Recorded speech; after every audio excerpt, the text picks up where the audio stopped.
అన్నమయ్య జిల్లా రాయచోటిలో సిఐటియు ఆధ్వర్యంలో మహిళలు ఆందోళనకు దిగారు. యువతిపై యాసిడ్ దాడి చేసిన గణేష్ను కఠినంగా శిక్షించాలంటూ డిమాండ్ చేశారు.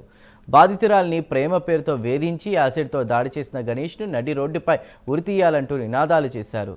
దిశ నిర్భయ చట్టాలు దేశంలో ఉన్న మహిళలకు ఏమాత్రం భద్రత కల్పించడం లేదన్నారు. ప్రభుత్వాలు మారినా మహిళలపై దాడులు ఆగడం లేదన్నారు.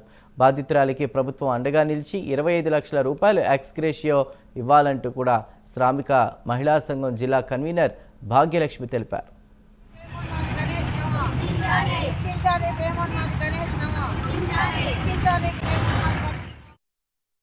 అన్నమయ్య జిల్లా గుర్రంకొండలో గాయత్రి అనే అమ్మాయికి పెళ్లికి తిరిగి నిశ్చితార్థం అయిన తర్వాత ఆ అమ్మాయిని ప్రేమిస్తున్నానని వన్ సైడ్ లవ్.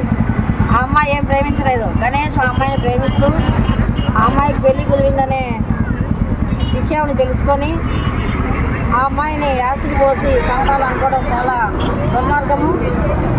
మన రాష్ట్రంలోనే కాకుండా దేశంలోనే ఎంతోమంది నిర్భయలు దిశలు చాలా వచ్చాయి.